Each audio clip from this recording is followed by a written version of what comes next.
One guy is happily divorced. It's the Full Court Press with Eric Frandsen and Jason Walker. Welcome back to the to the show that we're doing right now. Following the local teams, breaking down the biggest games with in-depth analysis and team interview. Join the show by calling into 435-752-1069 or text 435-339-0321. It's the Full Court Press. Sprouse, answer. Yes! Caught! Touchdown! They did it!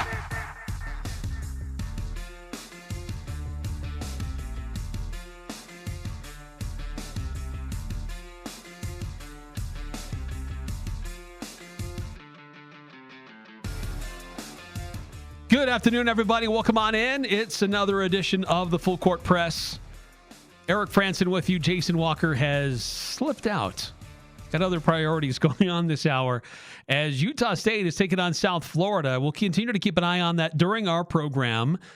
Granted, I can't provide play-by-play, but I can provide lots of updates, and I plan to do just that throughout the next hour that we have together as Utah State in their first true road game of the season at South Florida.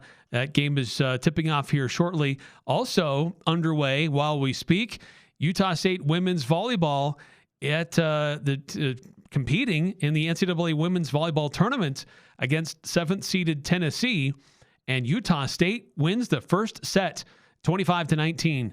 And the Aggies win that first set. Can they keep it rolling and get that win in Tempe and continue their hot streak, which they have enjoyed for the last couple of months in volleyball? It's just been phenomenal what this team has been able to accomplish throughout this season. Undefeated in conference play, ran through the conference tournament, continuing to win games. Some of those were pretty clean sweeps. Others went to 5 sets, but Utah State dug in and found ways to win. Can they keep that rolling against Tennessee tonight? So they win the first set, and set number 2 is underway. If you're curious, that game is on ESPN Plus. You can find that game if you're interested in watching that one. But also the Utah State men's basketball team taking on South Florida tonight, and that game just getting tipped off. Also, you can check that on ESPN Plus or full play-by-play on our sister station, KVNU. But in the meantime, still get through a couple different things going on here on the Full Court Press. Still a lot of other things to get through and to discuss. First, I want to just mention that we've got a lot of high school games going on this weekend here in northern Utah. Bear River has their own tournament, which they are hosting tonight. Games are going on there in their arena. They will host Emory later on this evening at 8. That will be, we'll have full play-by-play of that broadcast of that basketball game on 104.9 The Ranch in Box Elder County and in the Bear River Valley. So those who want to tune in and check in on that, you can find it on your local radio station there. Here on the Fan, we'll have Skyview taking on Hurricane, and that'll be Hurricane John Newbold calling the game for the Skyview Bobcats against the Hurricane Tigers, and that'll be here on the Fan later on this evening. For Green Canyon, they're hosting Crimson Cliffs as the Mustangs and then the Wolves square off. Those two teams, a little bit of a history in football. We'll see if that carries over onto the basketball court tonight. That'll be Jacob Pitcher actually on the call tonight with special guest Ben Lindquist on the call. Ben Lindquist has a son who plays for Crimson Cliffs, does some of the broadcasts as an analyst for Southern Utah radio stations down there, and he is up here, and he'll be jumping on the broadcast to share a little bit of that Southern Utah perspective to help Jacob call that game tonight. That'll be on 100.9 Light FM this evening. Tip off on that one at 7 o'clock. So pregame coverage about 6:50. Same goes for the Skyview game with 6:50 pregame and a 7 o'clock tip. In Logan, it's going to be Cottonwood taking on the Grizzlies. Now, Jason Walker, he's pulled away to take his attention focused on the Utah State Aggies. So Adam Lurcher, who normally helps Jason on the Logan broadcasts, is going to be calling that game for Logan. Now, most of that game will be online only because KVNU is taking the Aggie game. Now, the Aggie game is underway now, The Logan High game isn't until 7. So when the Aggie Call broadcast concludes, if the Logan game is still going, then we'll join that in progress. Otherwise, if you want to check in to see what's going on with the Grizzlies, you have to go on to cachevalleydaily.com to find what's going on there with that game. And then for the Ridgeline Riverhawks, they're hosting another team from Southern Utah, taking on Desert Hills. That will be Dave Simmons and Nick Zollinger on the call. Just Ridgeline's second game of the season. They've had a slow start to their basketball season.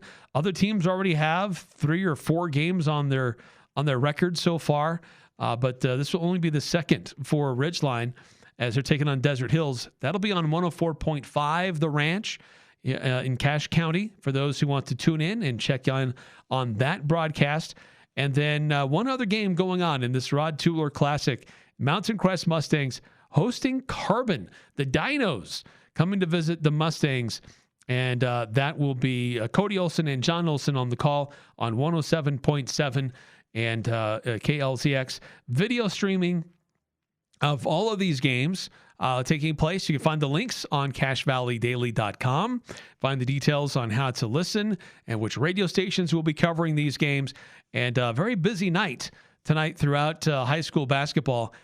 But it's not just one night. It's 3, actually, because this continues tomorrow. The schedule tomorrow for these high school games, Skyview will be taking on Cottonwood. And so all these teams that are involved, they just shift their venues except for Bear River, who has their own tournament that they're hosting with Emory, Canyon View, and Roy. But for tomorrow night, it's Cottonwood taking on Skyview in Smithfield. Desert Hills will be in North Logan to take on Green Canyon.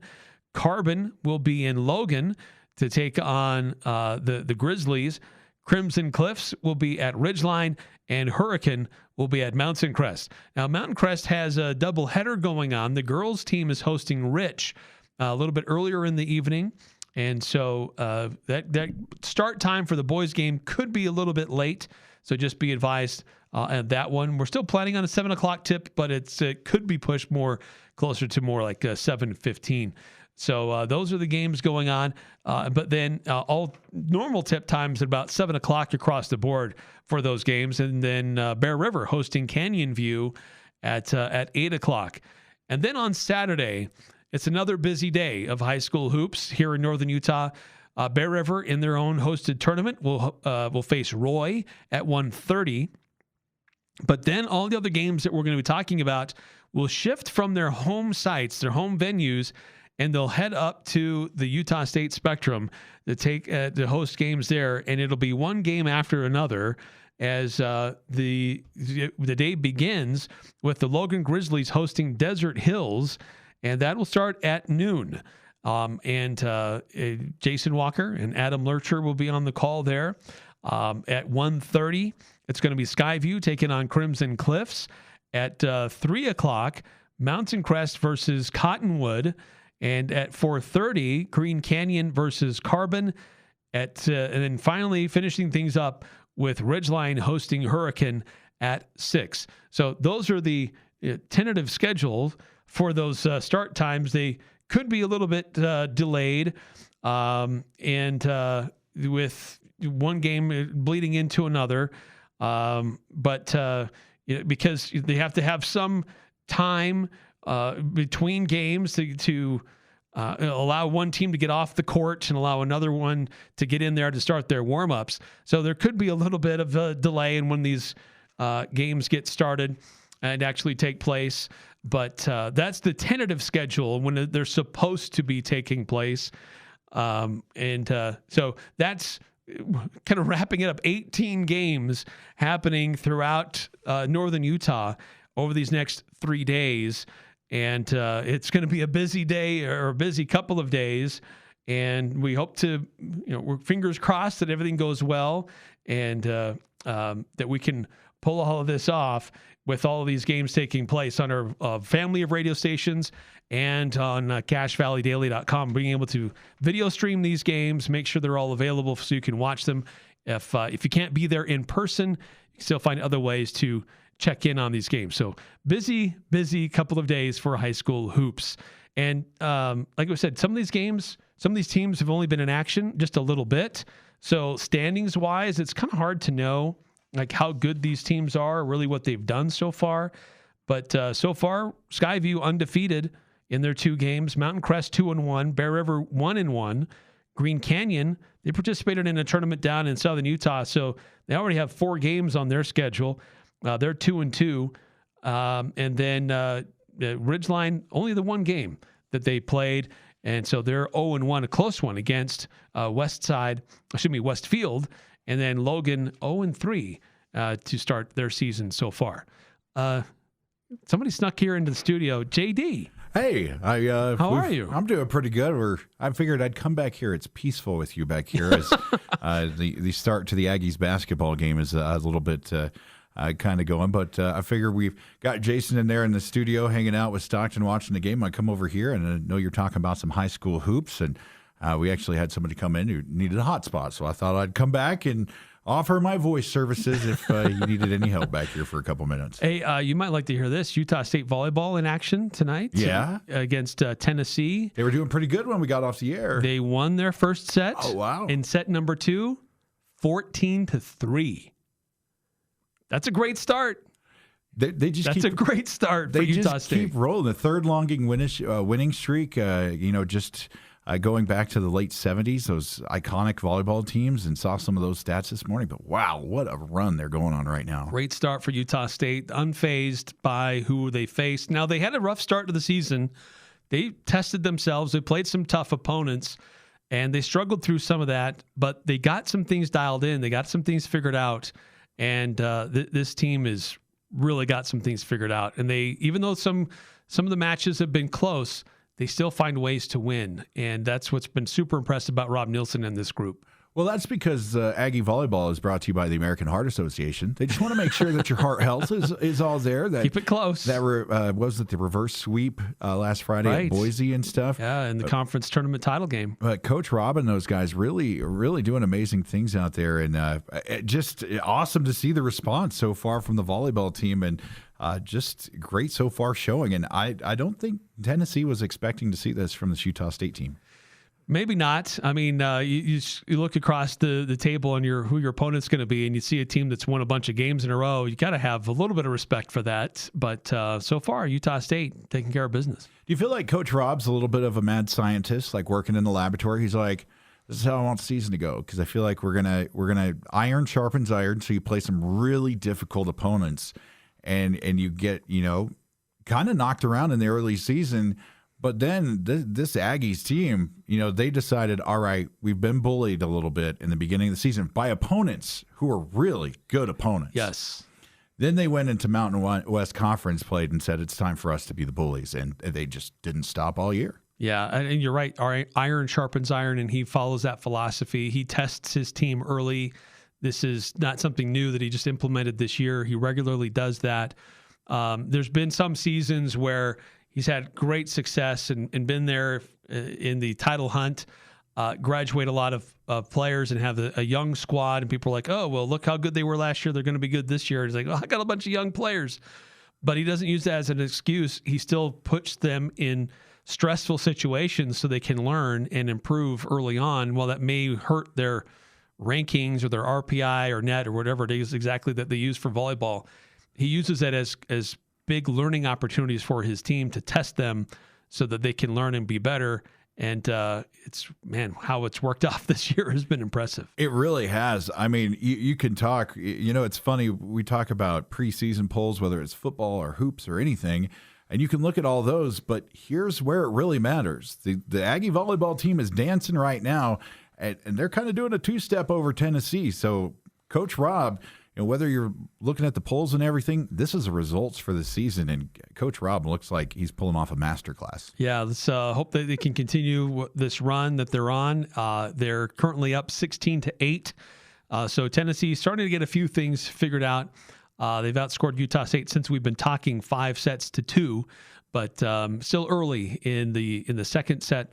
But Utah State trying to get up early on Tennessee. Now, if they win, they'll play the winner of Arizona State and whoever that they're facing. I can't remember who that is, but Arizona State, very good volleyball program. But hopefully Utah State can keep this thing rolling. And if they do win today, they play tomorrow. So we'll see. But great start for Utah State for sure. For the volleyball team, too, just giving a quick update in South Florida hoops. It's 17-11. The wrong Bulls are up right now. Kind of a frustrating start. That's why I'm back here in the wellness zone of the Radio Ranch with Eric hanging out here on the Fan. I like that.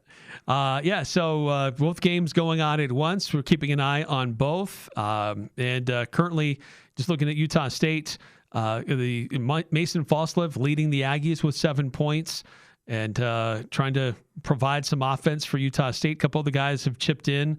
Tucker Anderson with a bucket, MJ Collins with 2 points. But balanced scoring coming from South Florida.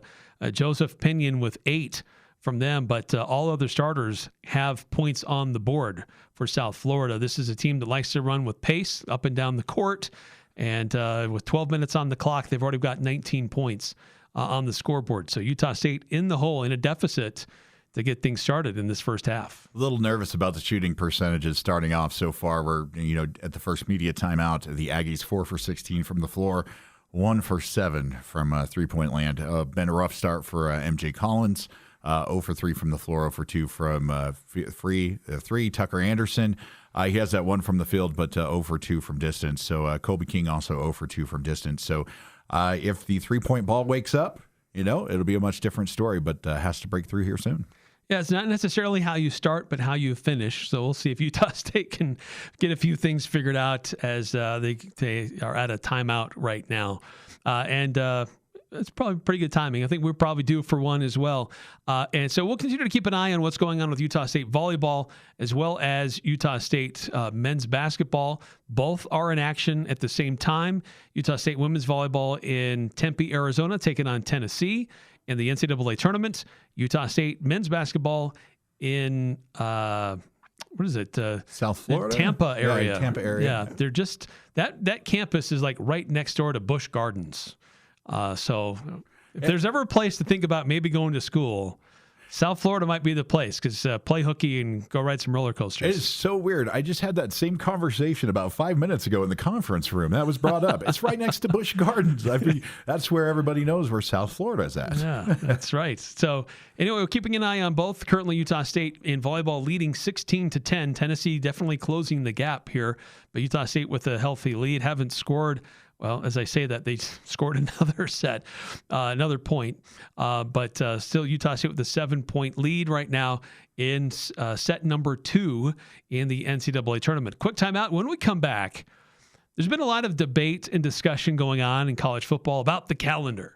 The calendar is problematic for college football. Bronco Mendenhall opined about it, and a lot of other coaches in their national letter or early signing period press conferences have also opined on it. What can be done? Can it be fixed? Is there a solution? So there are some proposals that are being thrown out there, some pretty strong. We'll debate whether those are have merit and if they can really stick or not, or if the coaches would actually agree to it, because ultimately it's on them to decide. We'll discuss that next, coming up here on the Full Court Press. Ski season is coming, which means Season Ski Rentals. This is Mark at the Sportsman, where we have over 20 years of season ski rental experience. We rent to kids and adults. Come in to get season ski rentals for your entire family. We like to wait a little later in the fall because there is a chance your kids might grow out of their boots by the time ski season actually rolls around. You will get the right gear for your kids to ski this year at the Sportsman on Main Street in downtown Logan, with tons of parking in the back. It's cold outside, but you can keep warm inside with a quality-built, super-efficient York furnace. Count on a furnace from York because it's backed by the strongest warranties available. Call Advanced Heating and Air Conditioning, your local York dealer, at 752-7272. Online at advancedheating-ac.com. We're not comfortable until you are. Advanced Heating and Air. Who Who do you turn to if you want to change out your wood or pellet stove? Advanced Fireplace and Stove. They were voted the gold medalist for Best of Northern Utah for the 5th year in a row in the fireplace retrofit category. Be ready when the government's next wood and pellet replacement incentives pop up. Advanced Fireplace can help you navigate the paperwork. For more information, call Advanced Fireplace and Stove, 752-7272. Online at advancedfireplaceandstove.com. When's the last time you checked your tires? Make sure your car is ready for the snow with Master Auto Tech special, buy 3 tires, get 1 free for up to $200 off. Utah winters are tough, but your tires should be tougher. With 22 Utah locations including Logan, Brigham City, and Ogden, we've got you covered. Hurry, this offer ends December 31st. Visit masterauto.tech today. Your trusted, helpful expert, Master Auto Tech. Happy holidays from the entire team at Adams Wealth Advisors. As we celebrate the joy of this season, it's also time to plan for a financially sound future. Wondering about tax strategies or required investment distributions? Adams Wealth Advisors has the answers. The Adams Wealth team is here to guide you through any complexities and ensure a prosperous new year. Happy holidays from Adams Wealth Advisors, where achieving your financial goals is their mission. Call today to schedule an appointment, 752-1702, or search Adams Wealth Advisors online. Old McDarrell has a farm, an appliance farm. With down-home country prices and big city selection. E-I-E-I-O. When you're looking for a friendly spot to drive a little and save a lot, hey, Old McDarrell has a farm, an appliance farm. No overhead, but lots of country charm.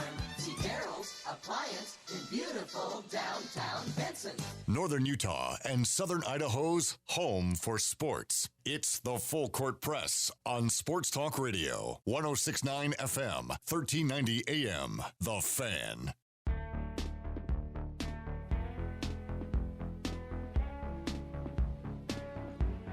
Snow is here. Winter is here.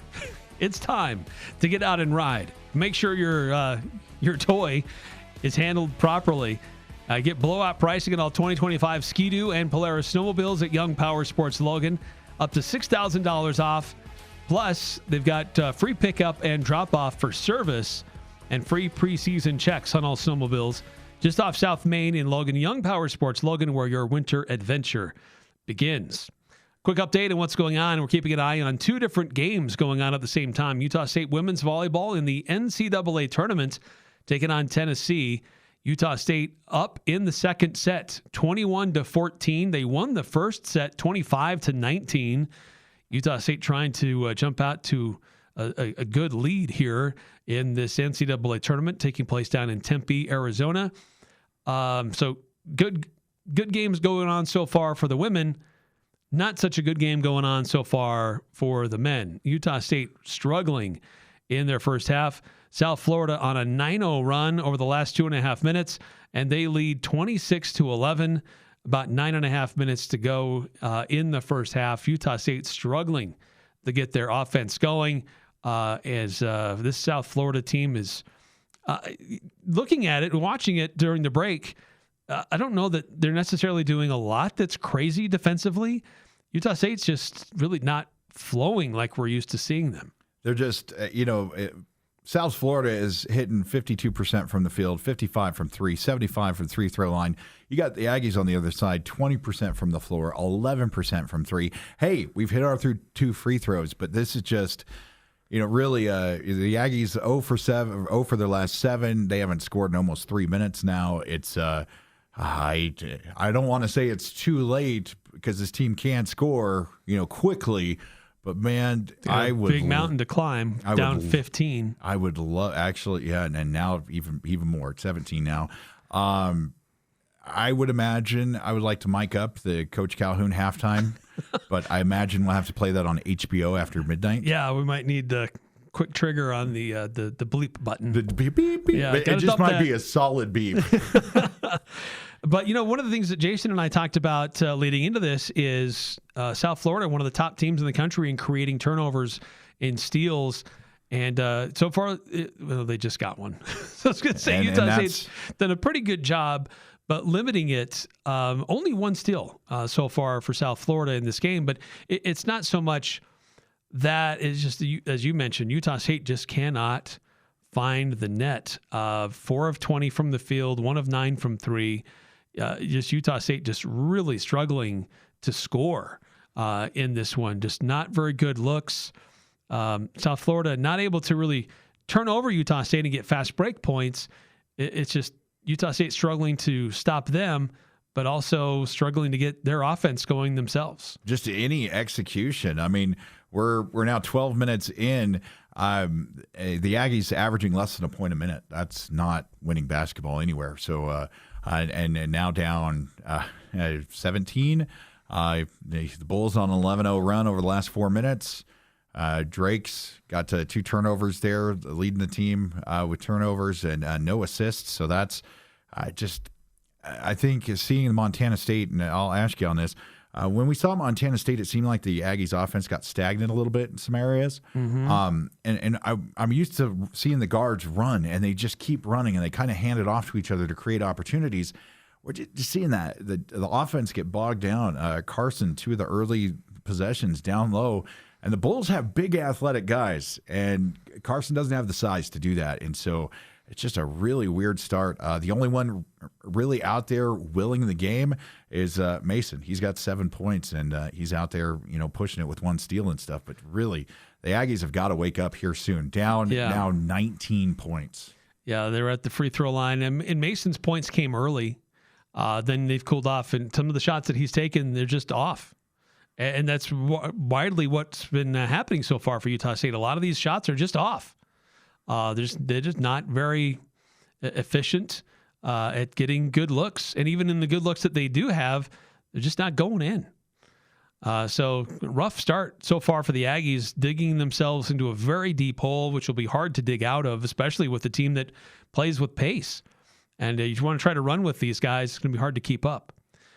By the way, just went final, set number 2. Utah State wins 25-15. So after Tennessee kind of closes the gap and starts to make it uncomfortable for Utah State, the Aggies clamp down and win their last several points there to take set number 2 up now 2-0 in the NCAA women's volleyball tournament down at Arizona State University.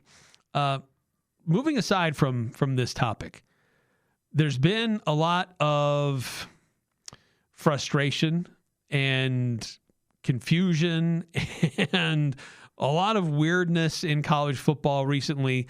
Really kind of the tip of the iceberg, or maybe, I don't know if the tip of the iceberg, the perhaps the tipping point, really, maybe that's a better point phrase, the real tipping point of all the craziness that's been going on with coaches and everything like that was what happened with Lane Kiffin, who's got a team that's in the college football playoff, is abandoning that team to go to another team. And it just, everybody's like, how does this keep happening? What is going on? How could this happen in college football where a team is in the college football playoff, a chance to compete for a national title, and their coach leaves? Now, we've got a few other situations where other coaches are in the college football playoff. They've got new destinations where they're headed, but they're staying with their current teams to coach them into the playoff, assuming they continue to get there. That's North Texas and Tulane. But for Lane Kiffin, it was, this whole debacle, right? It was drama. But it kind of typifies that this is a college football system that is awesome in a lot of ways, but also broken in many others. And the question was asked about Bronco Mendenhall, if there's a perfect calendar that could exist for college football, because it's screwy now. Is there a good solution? And the quick answer to that is there isn't. But he illustrates why some of these challenges exist and how hard they are to change for college football. I don't think there's a perfect way. I think one of the most challenging things that we just saw it play out again with the most successful coaches, and I've been in the exact seat and I've made the same choice, so I am not judging, just to be clear. But leaving a program that's having success prior to the bowl game or prior to the playoffs It's hard on young people. And I love the NFL model of possibly for coaching changes, and it doesn't mean it's popular or even will happen. But what if, right, the coaching changes and administrators won't like it because they want recruiting happening as fast as possible and their programs getting up and running, but possibly, coaching and leadership changes can't happen until after the national championship game.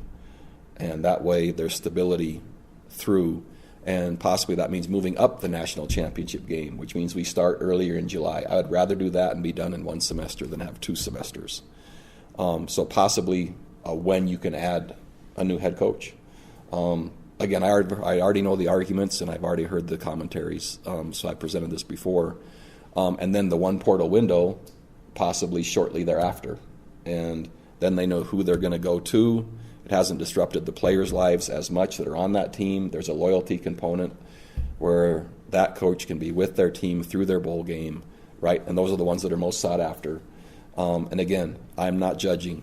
I've made the same decision. So, but you asked me about ideal timing. There's a way to possibly reduce that friction point. The NFL has already identified a way to do it. And college football is still somewhere wrestling between holding on to what is and what the new model is, and then how to adjust the timing, which this one portal window is the first step toward that. As we all know, that's a real significant challenge for Utah State and other early start schools. The portal opens on the 2nd. Our school starts on the 5th. We won't have transcripts evaluated or a chance for kids to visit and then classes start. And so our institution now is trying to decide how do we provide access to kids that will be arriving that late, going through that process, having them have a chance to visit, and classes are already going. And so the schools that are early start, like we are, they're all trying to mitigate that the best they can. And so, yes, I'm for one window. This time is as good as any, knowing it's after most of the games that are being played. But it is college athletics, which is student athlete. And so there's a friction point, again, from the early start schools of making that happen at the highest level. And so I don't think there's a perfect answer. That's the best answer I can give right now. Yeah, it's messy. Like one portal window, I think, is the right answer. To name any other sport in any other professional league or wherever else where there's 2 free agency windows. Yeah. You don't. There's only one where players can leave. And this isn't about, I'm not about like restricting player movement. Well, I don't always love it. Like if a coach can do what Lane Kiffin did, any other adult should have that opportunity, including a young adult, to decide to leave to go to a different location. So one portal window I think is right, but we still have problems with this calendar system. And one of the things that stand out to me, what Bronco said is, maybe the calendar needs to start earlier. Maybe the college football season needs to begin a little bit earlier. And he's not alone in that. There have been a few other coaches who've said week 0, call that week 1. Like, let's start college football a little earlier in August, mid-August, kind of late-ish August, so that Thanksgiving weekend, that's the weekend for conference championship games. I like that. And then you can start the playoff in December and then be done around New Year's.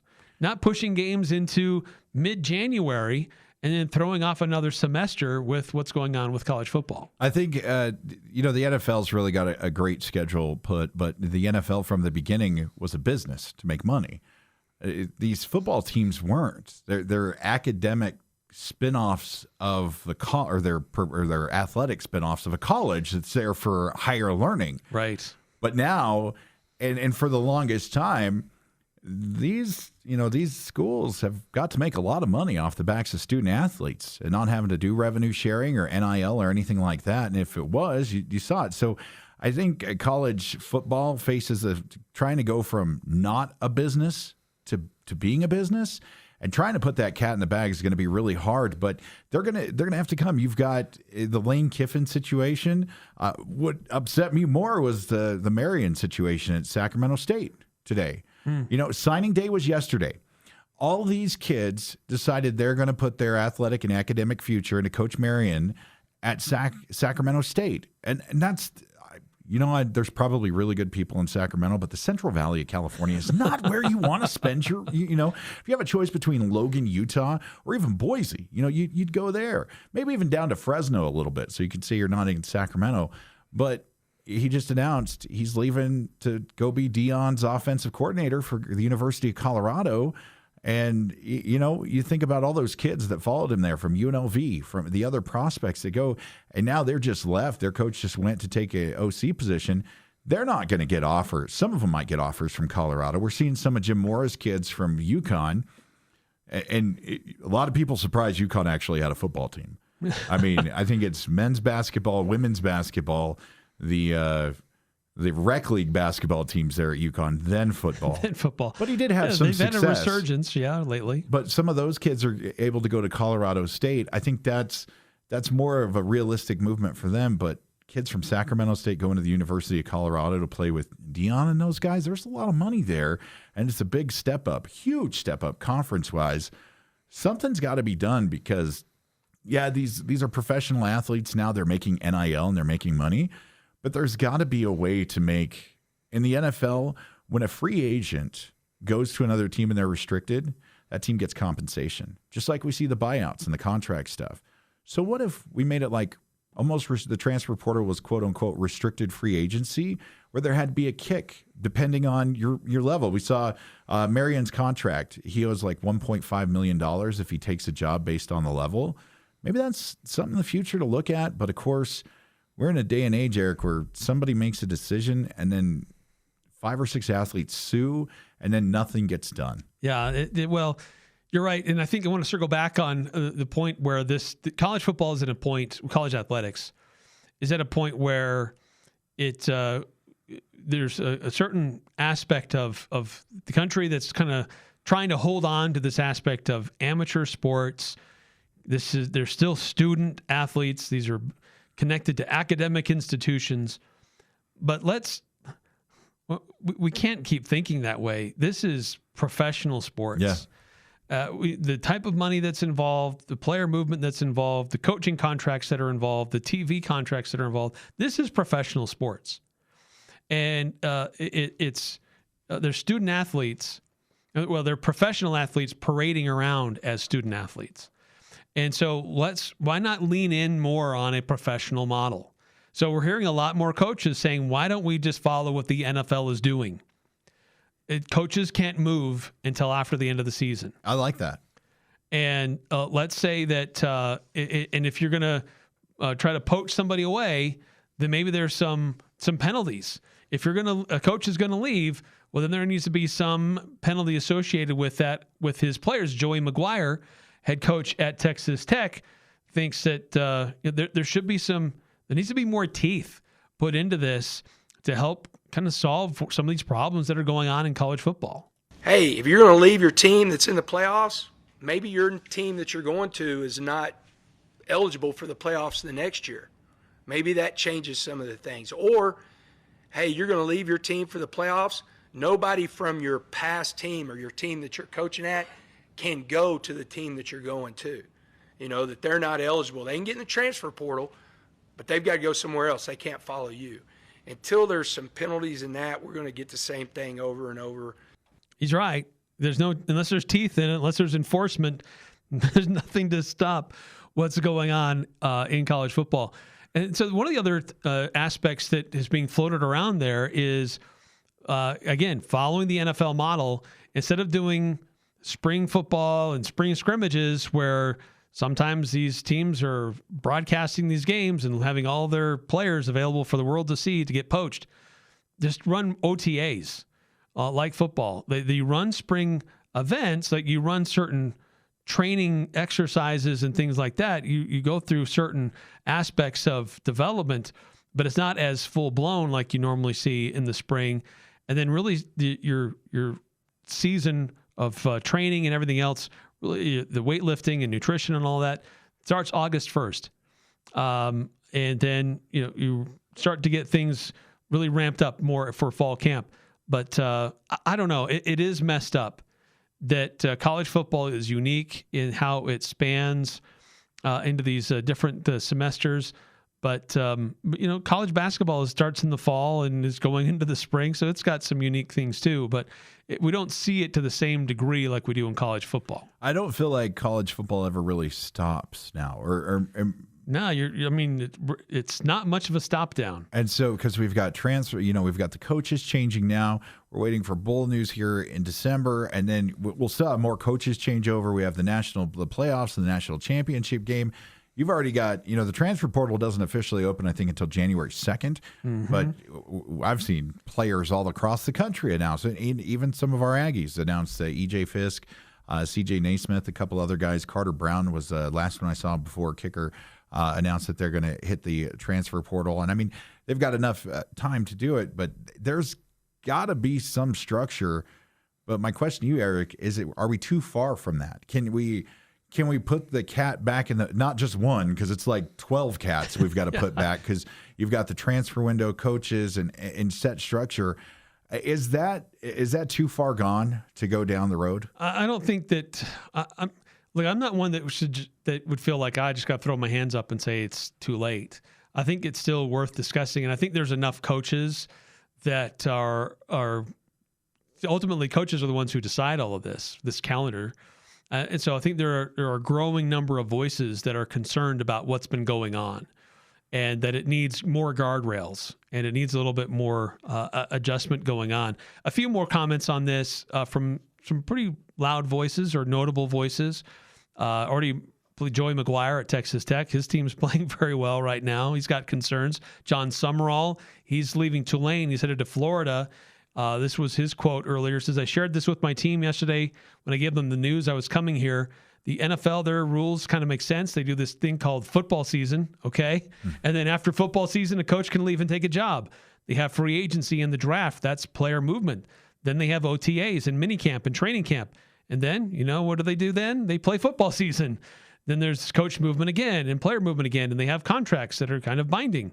We have contracts that are like, I don't know what they are. They're just a piece of paper that could probably put in a bonfire. And he's right. And then his AD, Scott Strickland, now at Florida, also weighed in on this, is I think you have to somehow figure out a way to take player acquisition away from the season. You have to. So the only way really to do that, the reason we're all geared up to have player acquisition, signing day in December and portal in January, is because we want to have our team here in January. So we have spring practice with our team. And so, yeah, it's wonky how that takes place. Maybe we don't do all this stuff with player acquisition and everything until the season is definitively done. But how do you get those athletes on campus to start the weight program and training and looking at film and or school, making connections with each other? Class. They have to be in otherwise, class. When do they enroll? In May? And that's the first time as a coach you really get to have your guys there. I think I don't know. What I would like to see is like to see the institutions as a whole talk to the athletic conferences and say enough. We need to come with a schedule that works, because this is all just offshoots of the main thing. The main thing is universities providing education, and so getting that calendar back it would be kind of universal across, so that you don't see things. My co-host on the morning show over on KVNU, Craig Hislop, have been around Aggie sports forever, and we've had this going back and forth off the air. He's like, no way would a sitting coach leave to take another job when they're still in the season. That's just not going to happen. Well, it's happening, and this is just the first step. The BYU coach was flirted with. Yeah. What do you think's going to stop next year? Somebody flirting with him, or if somebody doesn't have a good showing in the college football playoffs? I mean, he's signed 2 extensions in a year and some change. What's to say the next time it comes through, it's not a bigger enough? And I know there's all sorts of arguments for it, but yeah, I think a centralized calendar that would benefit, the student athletes and, cause a little bit more stability in the environment would also not leave student athletes out in the dark, because there's some that hit the transfer portal that don't have places to land. But it also helped coaches get more set in their staffs and in the communities and moving in and get things set for spring practices. Oh, my gosh. These coaches, I cannot imagine their lifestyle. Oh, because they're always on the road. either for games or recruiting, or they just don't have any home life. They're very nomadic, going from team to team. There's very little downtime for these guys. I watched total randomness come out. Watch House Hunters with my wife sometime just to dream about homes and other things. I saw a Western Georgia football coach, and him and his wife were doing the house hunting thing. And she said, I've moved 11 times in the last 12 years. And so she was getting her way with the house because it's a head coaching job. He's got a contract and everything. Yeah. I can't even imagine the move. And, we've had some coaches come in and out. They've got better opportunities. As anybody in a professional life would do the same thing. But finding a spot to be able to sit and know that this is your calendar and, I think of Lane Kiffin's dog Juice that was left in Mississippi. And that was the big scandal. Was that actually Lane Kiffin's dog or not? Right. But yeah, I would like to see, and I think it all stems from an academic calendar. If the universities came in and said, "Hey, we need to agree to something that's going to, stabilize our athletic departments," and stabilizing that is going to stabilize the students. Well, yeah, here's the other thing, though, too. I mean, we were just looking at this when we were first learning about the single portal window in January. The challenges that exist with academic institutions is they don't start at the same times. Even within the Mountain West, Utah State is among the earliest schools to start at January 4th. There are some schools who will not start their spring academic calendar until the 21st after Martin Luther King. So it's wildly different within the Mountain West footprint itself. So now amplify that across 136 football programs as playing schools, and it's really hard to get everybody on the same page. But having an earlier start to the football season, coaches can't move until the end of the season. Players don't arrive. You don't really do spring ball. You do 15 OTAs or whatever in May and June, and then your real fall camp begins on August 1st. Maybe that's the solution that they need to move toward. But coaches will still whine and complain that if the high school season ends in November and other coaches are going to be tampering with their recruits until they can sign in February. That was the old adage, but it's complicated. There's not an easy solution, but it's up to the coaches to get it figured out because they're the ones who ultimately vote and decide on their calendar. All right, I got to take a time out. When we come back, give you updates on what's going on with Utah State volleyball and Utah State men's basketball. Are the men digging themselves out of the hole as Utah State able to maintain their lead against Tennessee? We'll update you on both of those next here on the Full Court Press. This is Jordan with Primrose Home Care and Hospice, and I'm here with Barbara. Barbara, how did you become acquainted with Primrose? I had been trying to get another company to come and help me, and I had waited about 2 weeks, and I needed a bath. My neighbor suggested that she would make a few phone calls, and that very afternoon, Mark Stokes was sitting in my front room, and he said, "What do you need?" Primrose Home Care and Hospice. We're your home team. Holiday parties and events at the Riverwoods Conference Center offer a festive and fun holiday atmosphere. Paired with catering from Elements Restaurant, your special occasion can include tasty hors d'oeuvres, delicious entrees, and decadent desserts that always deliver excellence. Now accepting reservations for this holiday season. The Riverwoods Conference Center and Elements Restaurant easily accommodate large or small events. Visit theriverwoods.com or call 750-5151. For the men and women who feed America and never ask for applause, West Motor Company salutes you. Thank you for raising the food that fills our tables, for your grit, your hard work.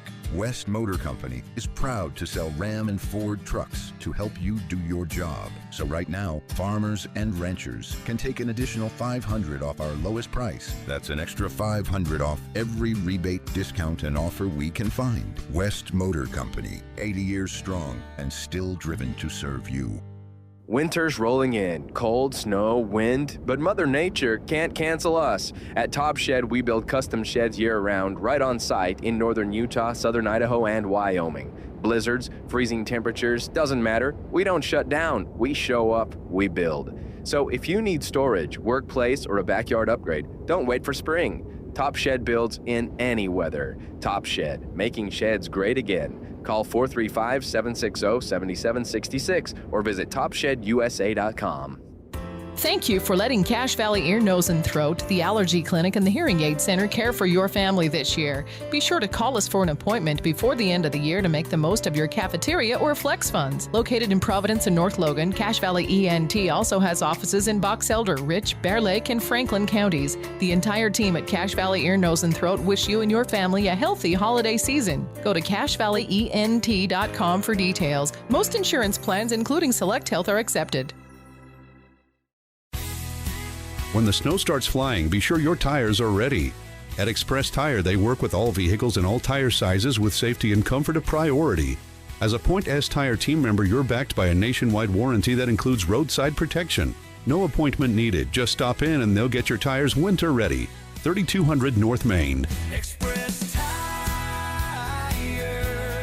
tires for less. Express Auto, where tires and service come together. This is Ryan at My Mattress. We've been thinking about what you're going to get each other for Christmas, and we want to help out a little bit. Jewelry.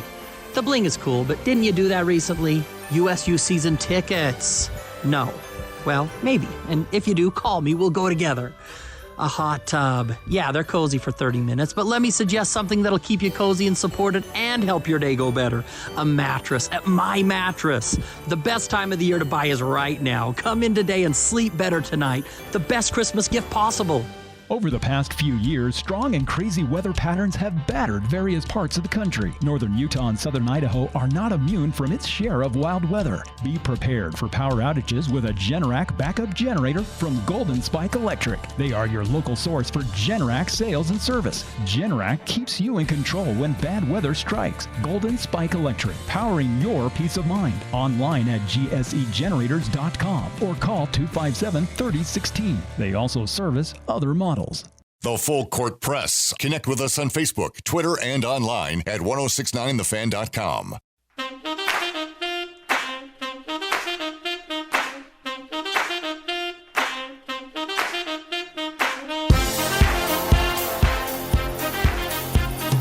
Welcome back to the Full Court Press. Eric Frandsen, JD Walker, kind enough to slide over into the studio, updating you on what's going on for Utah State sports. That's what I was trying to escape. Well, the first part of it. Let's start with men's basketball. It's at halftime in South Florida. We wondered how this team would perform in a true road environment. Well, so far, not well. Down 41-20. Only 20 offensive points by Utah State in the first half. Not a very good outing for Utah State. Mason Falslev has 9. He scored 7 kind of quickly and then went cold and struggled to find those final 2 points. MJ Collins has 7. Tucker has 2. And Gary Clark off the bench with 2. That's it. No Aggies in double figures just yet. Ended Florida, meanwhile, they got balanced scoring all over the place. A lot of guys have scored. Joseph Pinion leads all scorers with 11. They ended up with 3 steals. Utah State also has 3 steals. That was going to be one of the things that we're going to be watching for this game.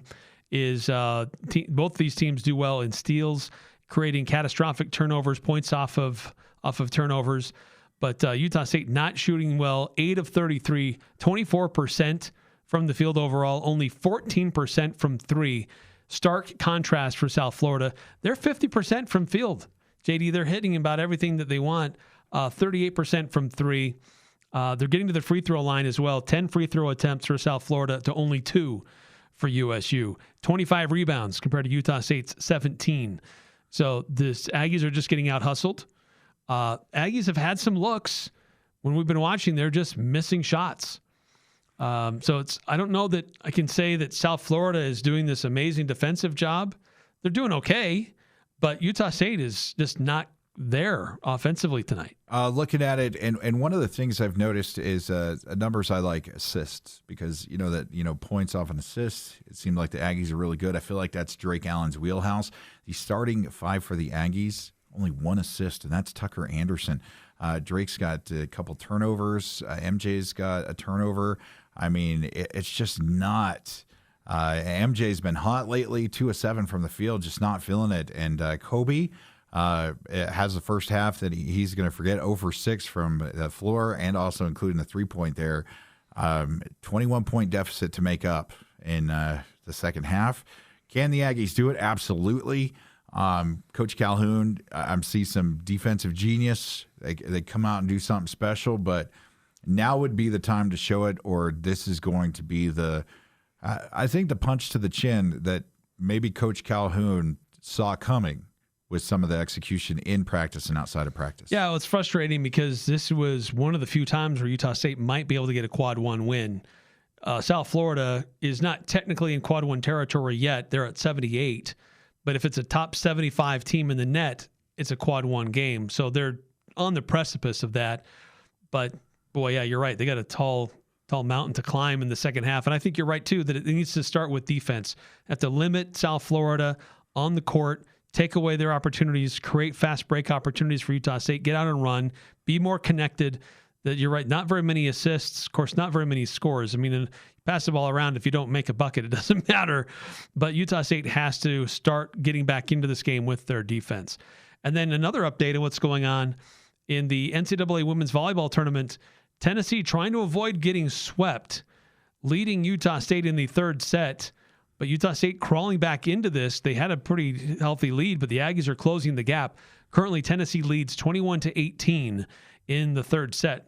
Utah State trying to pull off the sweep and the upset if they can. They won sets 1 and 2, 25-19 and 25-15. Tennessee currently leading 21-18. I have all sorts of mixed emotions from hoops to volleyball today, but I wouldn't trade it for anything. It's been a lot of fun keeping an eye on this team, and hopefully a great second half for the Aggies. Yeah, so you can tune into that as the second half will be getting underway here shortly on our sister station, KVNU. It'll continue on throughout the evening after the game concludes. It'll be KVNU Aggie Call. Logan High has a game tonight taking on Cottonwood, and that game we're going to be doing a video broadcast of that game. And if Aggie Call concludes, I think is wrapped up, and the high school game is still going, then we'll join them in progress. But for those Logan High fans wanting to see what's going on with the Grizzlies tonight as they take on the Colts, you can find that broadcast streaming online on CashValleyDaily.com. But looks like Tennessee took a timeout because Utah State was on a roll. Oh, yeah, they are. 21-19 now. So close contests here. Make sure to stay with KVNU throughout the evening as they'll provide updates on how this match goes in Tempe. But also if Utah State men's basketball can turn things around in South Florida. They've avoided bad losses. This wouldn't be considered a bad loss if they lose. I mean, every loss is bad to some degree. But if this is the team they lose to, that's not the worst thing in the world. This is a pretty solid basketball team. But obviously, you want to see this team compete better and put themselves in a position to win. And I think that starts off with defense in the second half, trying to limit opportunities. They got to find a spark somewhere, whether that's Perryman or Elamine or somebody else or one of the stars. Like Drake Allen has not scored. Can he get going? Can he find his offense a little bit? Can Carson Templin become a little bit more consistent? Because your front line, Carson Templin and Gary Clark, only 2 points between those two guys and only 2 rebounds between those two guys. You have to have better production from your big men in this game. Zach Keller has tried to come in. He's played a couple of minutes, but he hasn't really been effective either. So Aggie's really struggling in the post in this one. So second half will be getting underway shortly, and you can tune in and follow on KVNU. Bunch of high school games going on our family of radio stations. You also find those video streaming on CashValleyDaily.com tonight. And watch the replays. If you're focused on the Aggies, you want to check in on those games later, just go back to CashValleyDaily.com. They're all archived there, and you can keep track of what took place while you were away. That's going to do it for us tonight. Thank you, JD, for sliding in. Absolutely. Spending some time with me. And we'll see if Utah State can do a little better here in the second half on KVNU.